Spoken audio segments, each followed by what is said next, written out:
This is Eye on Your Money with the president and CEO of Private Wealth Consultants, Gary Rathbun. Good evening and welcome again to Eye on Your Money. I am Gary Rathbun, your free market voice in the Midwest. Our number here, 855-3344556. You have a comment or question, feel free to give me a call. Our website is privatewealthconsultants.com, privatewealthconsultants.com. You want to go there, you can get our e-newsletter that comes out just about every week, unless I get lazy. But more importantly, you can sign up for a seminar we got coming up on September 26th. September 26th. I guess we're past August 26th, so we won't have that confusion anymore. But September 26th, 7 o'clock at the Hilton Garden Inn in Levis Commons in Perrysburg, right off the expressway. Real easy to get to. And we're going to talk about preparing for and surviving retirement in the new normal. So how to navigate through Obamacare, quantitative easing, and interest rates.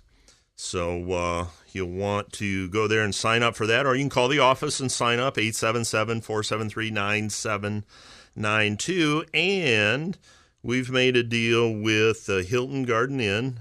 We've reserved a block of rooms, so if you're coming in from out of town, from where one of the other stations is broadcasting, why you can call them, tell them you're part of that seminar, and they will discount your room for you.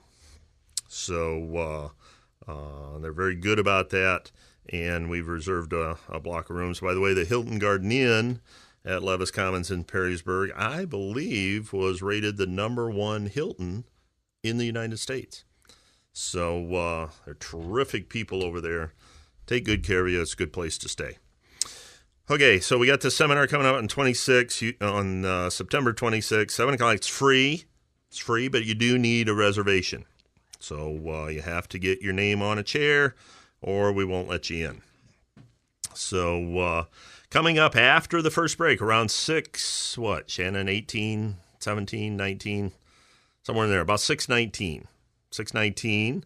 Rob Solt will be joining us. He's an attorney here in Toledo with the firm Bugbee & Conkle. He's a partner there. And we're going to be talking about some issues, very important issues that face small business owners, like myself. Rob specializes in the workman's comp area, and looking forward to having that discussion. There's a lot of things that people don't understand about workman's comp and how it relates to small business owners, and should have a lot of fun talking about that. Speaking of small business owners, I do want to mention two things. One, there's recent polling out that says that small business owners are optimistic again. And as a small business owner, I can say I'm fairly optimistic. And polls taken in July and August say that small businesses are feeling better about the future, and business is picking up this year over last year. So that's all good things, because 80% of all the jobs created, all the new jobs created in this country are created by small businesses. And so it's very important that small businesses feel optimistic. Now, there's people that contested or disagreed with that poll and optimism because they're not seeing small businesses borrow money. And if indeed small businesses were optimistic, they'd be borrowing money. Well, let me help you. As a small business owner, I'm not borrowing any money. And quite honestly, banks aren't all that fond of loaning money to small businesses. They're not all that fond of loaning money to anybody right now except for the Federal Reserve and the federal government.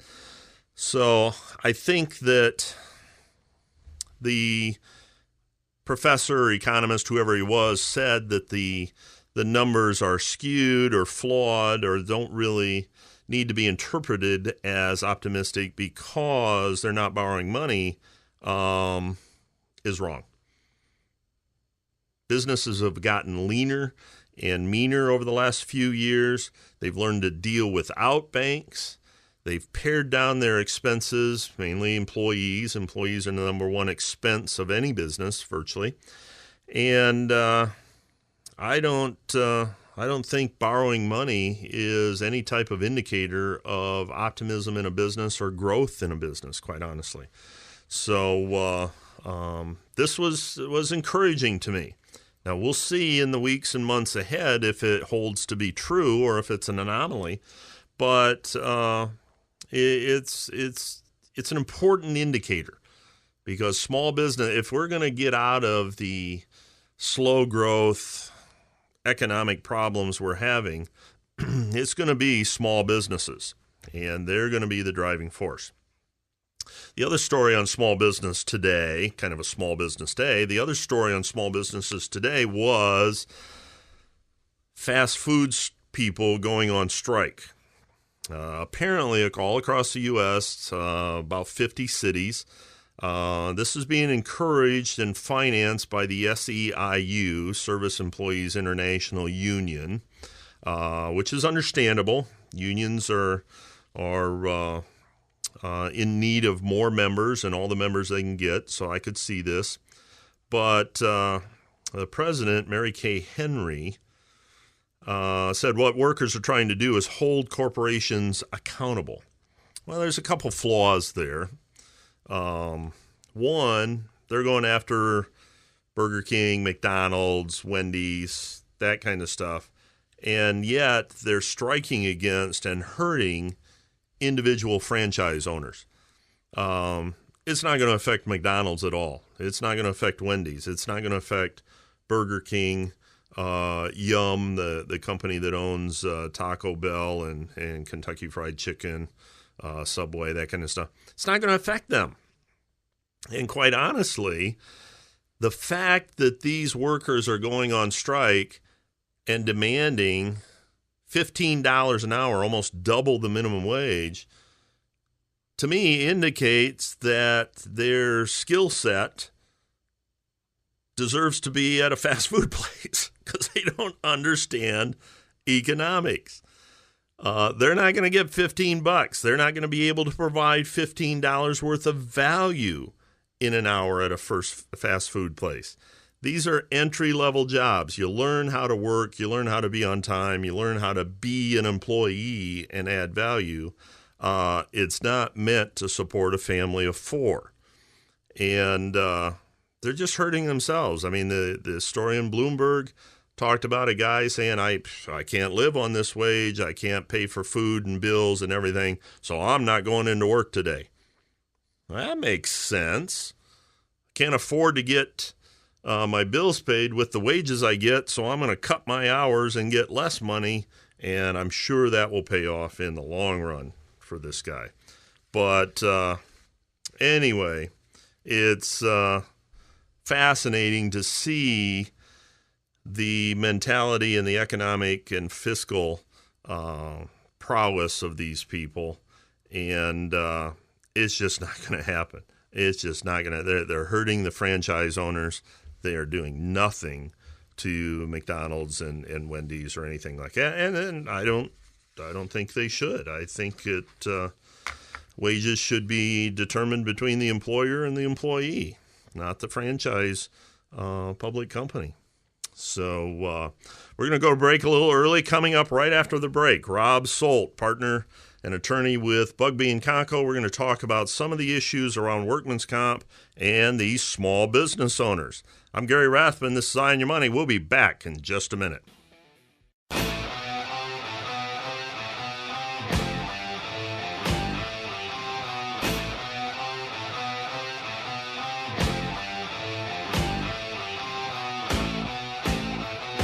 Now, back to Eye on Your Money with Gary Rathbun. We are back. Welcome back to the Free Market Voice of Ohio. I'm pleased to have with us tonight Rob Solt.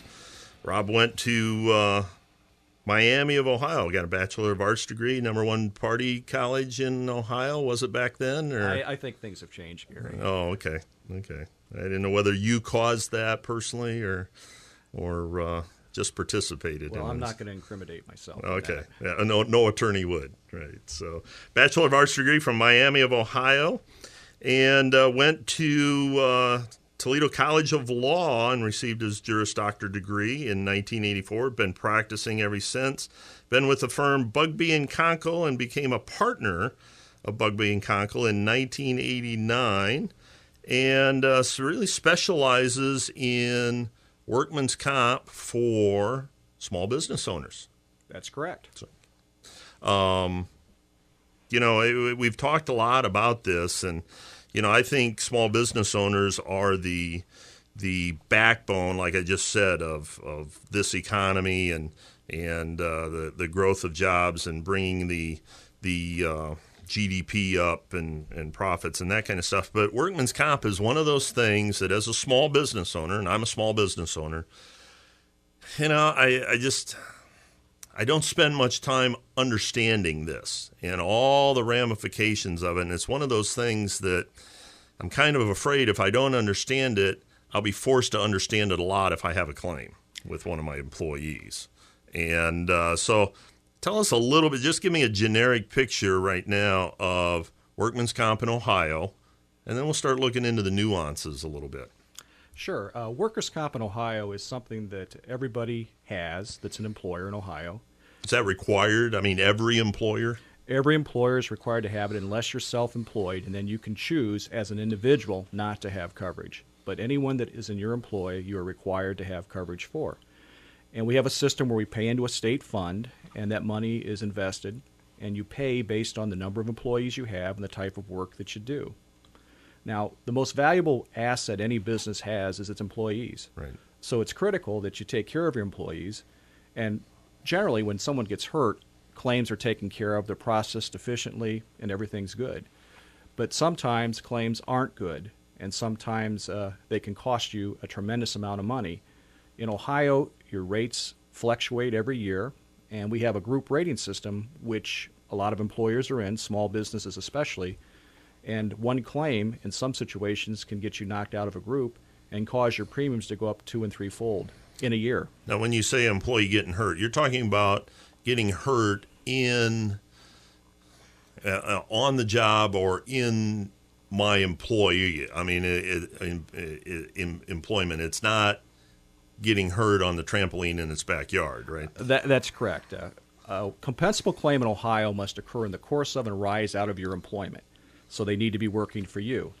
And it's very simple when somebody falls down and breaks their arm. There's not much to talk about.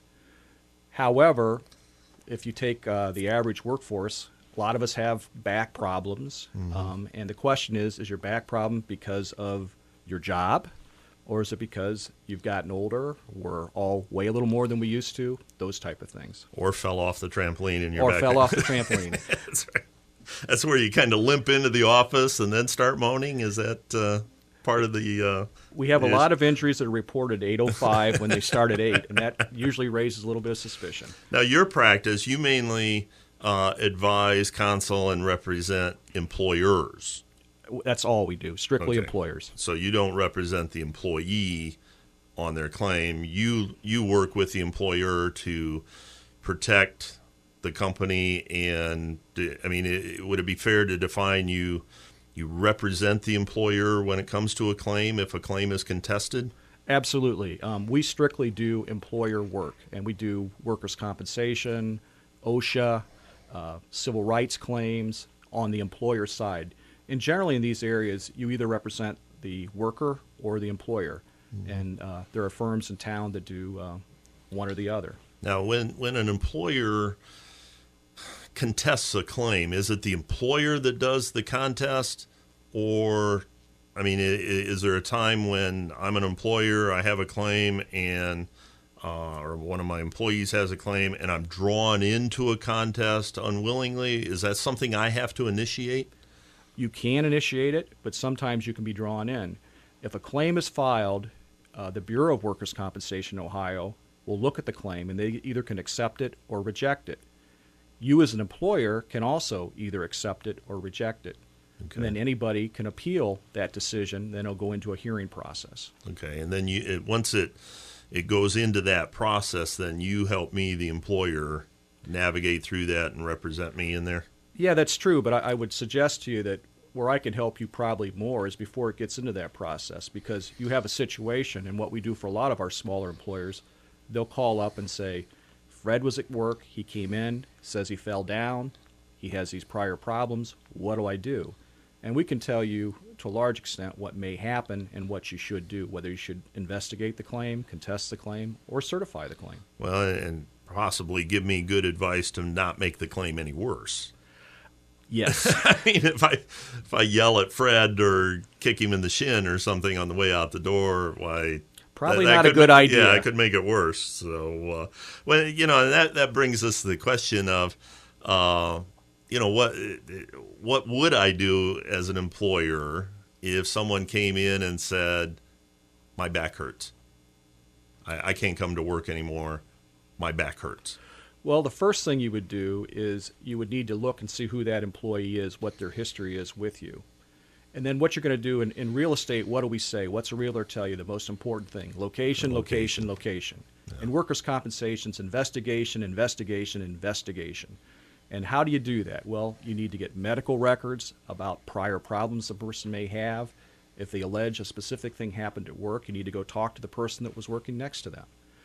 And I think you need to look at who the person is also, just to determine whether you have a history with someone that fudges the truth or someone that is a 30-year employee that's never filed a claim or had any other problem. Now, you mentioned one of the things you have to do is look at medical records. As an employer, can I do that in a claim? Yes, you can.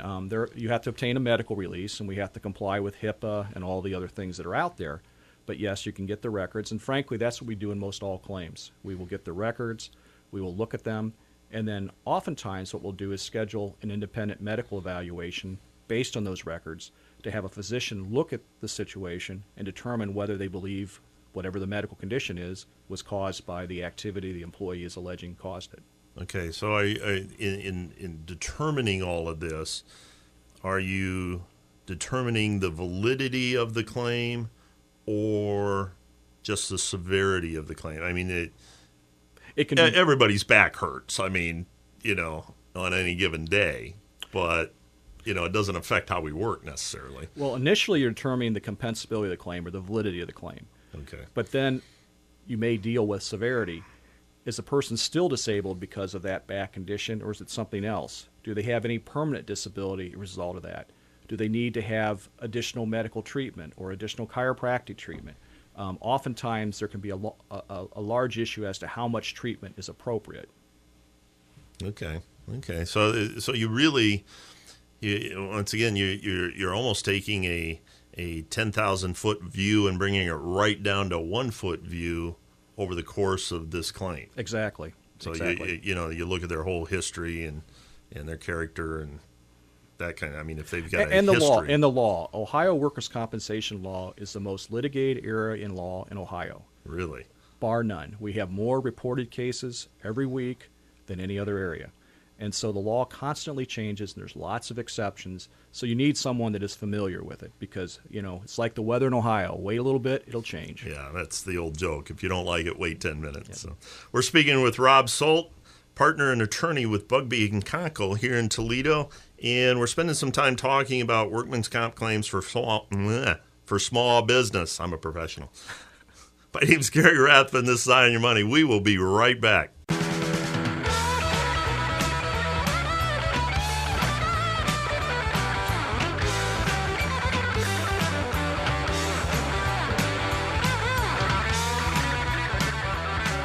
Now, back to Eye on Your Money with Gary Rathbun.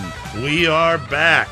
We're speaking with Rob Solt, partner and attorney at Bugbee & Conkle, about workman's comp issues for small business owners. We're going to be engaged in a series of information and guests coming in talking about small business owners. One of the things I wanted to talk to you about, Rob, is that as an employer, sometimes I take on risks that I don't know I'm taking on. For example, we have a lot of clients and we do different things for them. And oftentimes I will send an employee out to go to the post office and pick up a client's mail from a P.O. box or something like that. Now, what risk am I taking there? In that situation, you're going to take the risk if they're in a car accident. If they're at work and you send them on an errand for a business purpose, that would be an injury in the course of an arising out of their employment. Now, oftentimes, where this gets very confusing is if someone decides on their way they're going to go have lunch, and they go to McDonald's or someplace and they're in an accident, that can take them out of the scope of their employment, and it wouldn't necessarily be compensable. Okay. Likewise, if someone is driving to work in the morning, you're coming in and you haven't arrived to work yet and you're in an accident. Is that compensable? And the answer is generally no if that person is what's called a fixed situs employee. In other words, they go the same place every day. Now, if you're sending your employees out to different locations every day and they don't have a fixed situs, then it's a different question, and the answer very well may be different. So that could be a big issue. I mean, I've known a lot of employers that have an employee run to the bank and make a deposit, run to the post office, pick up mail. I hate to admit this on air, but I've even had my personal assistant run out, pick me up a sandwich, and bring it back to the office. And all of that is under workman's comp because they're doing it for us. You may pay for more than a sandwich, Gary. Yeah. Well, and we talked about that. I don't want to scare anybody, but when you say I may pay for more than a sandwich, I'm not really paying for that claim. It's my future premiums are likely to go up because of that. That's correct, but it's what is your definition of pay? So we can use, what does is Right. mean? Well, what does pay mean? Yeah. And in this case, you pay a premium, but your premium is affected by the number of claims you have and the type of work that you do. And I can't emphasize enough that a lot of employers think it's no big deal until there is a claim and until they get kicked out of a group or until their premiums just skyrocket.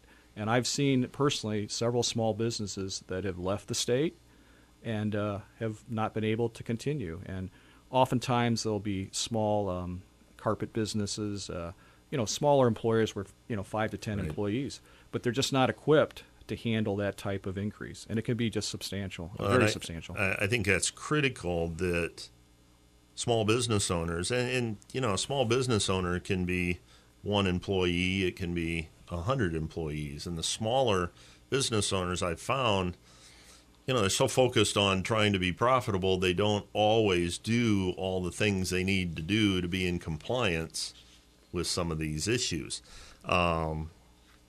And speaking of being in compliance, my company, we've had 3 or 4 workman's comp audits, and we just had one in the spring where workman's comp calls us up and says, we're going to be there on this day, have all this stuff ready. Now, I'm an office, okay? Maybe someday I'll have a carpal tunnel claim from somebody, but we're talking paper cuts, and I'm being facetious. I know you can fall down in an office and that kind of stuff, but why the big push on audits lately? Well, I think it really coincides with what's going on in the country. Everybody's looking for money, including the Bureau of Workers' Comp. Granted, we just had a very large rebate that was given to small employers and all employers in Ohio of over $1 billion. But what's happening is the funding has gone less. There are less claims today than there were before, although the actual claim cost is way up. That's an interesting statistic. But what's happening is employers now are in a situation where the claim costs are high and the Bureau is looking for money. So what they'll come in, they'll look and see if if you've misclassified your employees. Someone is a traveling person and you say they're not. Mm-hmm. And they're also looking for independent contractors, because what's going on in Ohio and across the country is because of the cost of benefits and other things that are out there, everyone wants to call someone an independent contractor. And the Bureau is looking at this, and they're looking at it very closely, and they're trying to bring these people back in and say they're your employee and that the wages that they had should have been reported and you should have been paying a premium on them.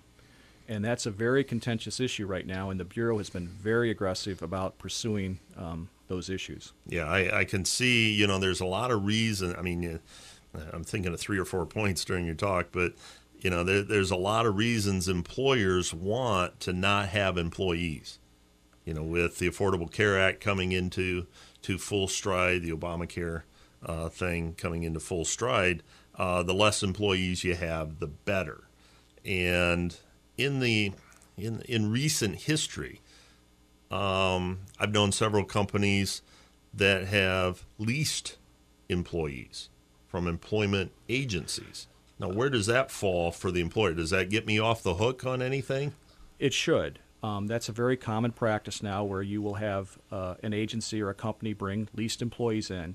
And when that happens, they are supposed to be paying the workers' comp premium. So if they have a claim, it will be against the employment agency or the group that brought the people in. Now, one thing to remember, too, with the independent contractor, because I think it's something a lot of employers don't realize, if you have an independent contractor that's working for you and they go out and they're in an awful accident and they're killed, you say, well, they're an independent contractor. That's not my employee. That person can file a claim against you. And if the Industrial Commission, which is the group that adjudicates claims, determines that they were your employee, you're what's called a non-compliant employer. Why is that important? You're responsible dollar for dollar. And it's not covered under workers' compensation. So that's out of Gary Rathbun's pocket, not someone else's. Now, that when you say dollar for dollar, is that what? I mean, if they got killed, is that a death benefit to the family? Is that... If you have a fatality and the person has a dependent, there are certain things you pay, including funeral bills and things like that. But then the widow will receive lifetime benefits. Oh, my goodness. So that could be huge. Yes, it could. And a non-compliant employer, if you have coverage, it only will affect you for 5 years, the premiums. But if you don't, that's out of your pocket. So those claims can be a business killer. My goodness. And that's why I wanted you here. There's a lot of circumstances you don't think about. And when I know as an employer, when I hire a 1099 person, when I hire an independent contractor, I really feel somewhat liberated hiring that person because they're not my responsibility, but they could be. Well, the best way to solve that problem is when you hire someone that way, they should have their own workers' compensation insurance. Right. Now, the reality of that is most employers don't check. Take it in your home situation. If you have someone coming over to clean your gutters and you're hiring them, they can be your employee even though it's a limited event. And I think that we should talk about that for just a few minutes because that affects all of us instead of just employers. Many, many, many years ago, I started hiring somebody to take care of my yard, just mow the grass, cut brush, that kind of stuff. And we contacted the Bureau of Workmen's Comp. Are we liable here? And they said, yes. And we carry Workmen's Comp. We got a certificate on the refrigerator at home because you got to display the certificate that covers anybody that works for us on our property. You're a wise man. Most people don't do that, but that is what you should do. And it's pennies. I mean, it really doesn't. It's very inexpensive. Yeah, I mean, to cover the guy that mows my yard with my equipment, okay, the Workman's Comp. I don't know if my wife takes care of that, so I don't know, but it seems like it's $100 every 6 months or something. I mean, it's not very much. It's not much. I don't know the exact number, and it would depend on the type of work, but in general, it's based on payroll and the type of work, and it's not expensive. The other thing that's important to us as individuals, we're having a new roof put on our house, and the roofer made a huge point about he has Workman's Comp on all of his employees that are going to be on my property. That's a great thing to have, and what you will find when the roofing industry, there's a lot of claims, and it's a very high risk, high dollar workers' comp cost. Yeah, gravity is a harsh mistress there on the roof. Yes, it is. But the thing you should ask your roofer when you're getting the estimates, do they have coverage, and have them show you your certificate. Because you can make a decision to use the cheaper person if they don't have coverage, but there's no guarantee you won't have a claim if someone gets hurt. Right. That doesn't mean they'll win, but you still may have to pay me or someone else to defend you. Well, and that's always part of the issue. You can win the battle and lose the war kind of thing. You can win against the claim and spend $20,000 in legal fees and all that court costs. There's lots of other costs associated with these claims. That kind of stuff. But, outside of being an employer, once again, just as we're talking, I'm thinking of that, if you do have somebody mow your yard, if you do have somebody take care of that, we have a lady comes in and cleans the house, it covers her. And she's probably more at risk than the guy mowing the grass, with steps and water and dogs and everything else. Absolutely. I've had a number of claims that people have hired people and they haven't had coverage, and they go down the step and they fall and they break their ankle. Or we had one person, they had a stroke. Oh, my goodness. So, you can have significant issues in these areas. Yeah, so it's not just being an employer. It's all of us. And once again, it really is pennies. I don't want to make light of $100 here or there. But compared to, my guy running the mower over his foot and chopping off a few toes, $100 gets real cheap at that point. Absolutely. So interesting stuff. Now, you represent employers all over the state. Yes. Our practice, the bulk of our practice is in Northwest Ohio, but we have employers throughout Ohio. We've done workers' comp defense for over 50 years, and it's a great area. And all sizes. We're not talking just, General Motors and Johnson & Johnson. You've represented guys like me. We do them all. And I think the cases that actually are very interesting to do are the smaller ones, because it's very personal to the smaller employer, and it really has a significant impact on their bottom line. Not that it doesn't affect the large employers also, but it's a different mindset. Okay, we've been talking with Rob Solt. He's a partner and attorney with Bugbee & Conkle right here in Toledo, although he works all over Ohio. If you want to talk to Rob, his number is 419-244-6788. And in the last minute or so we have left, you have a public program coming up October 3rd or something? Yes, October 3rd. And we're going to have a seminar dealing with all types of employment law issues. And this won't deal with workers' compensation, but will deal with OSHA. A lot of things are going on with Obamacare, a lot of different issues. It's a seminar that we provide for our clients, employers, and if anyone would be like to attend, they can call me at 419-244-6788, or they can go to our website at bugbeelawyers.com. And there's a LinkedIn page there also, but you can register online right there. Okay, and it's October 3rd, Hilton Garden Inn, Levis Commons, where we have our seminar. Is that the same place? I believe this one is actually at the French Quarter. Oh, is it at the French Quarter? I have to double check that, okay. Gary, to be honest. Call the office and they'll tell you where to show up. But any charge for employers to go to this? No, it's free. And I would encourage employers, whether you're a client of Bugbee & Conkle or not, they'd love to talk to you. I have to confess, I know several of the attorneys there personally. They're all good people, very, very sharp in their fields, and I think it'd be worthwhile to go there and spend a little time, get to know you guys. If nothing else, if you have a claim come up sometime in the future, you know somebody. Absolutely. Be glad to talk to anybody about their claim. And, a lot of claims aren't going to go anywhere, but it's smart to investigate and know what your rights are and what your exposure is. Yeah, there's nothing worse than having a successful company and having it destroyed because you didn't cover a base here or there. Absolutely. So, Rob, I appreciate all your time. I know this is family time for you, and not everybody likes to skip dinner or have a late dinner and come down to the studio, so I really appreciate your time. Rob Solt, Bugbee & Conkle, 419-244-6788. Give him a call. Be glad to talk to you. I'm Gary Rathman. This is Eye on Your Money. We'll be right back.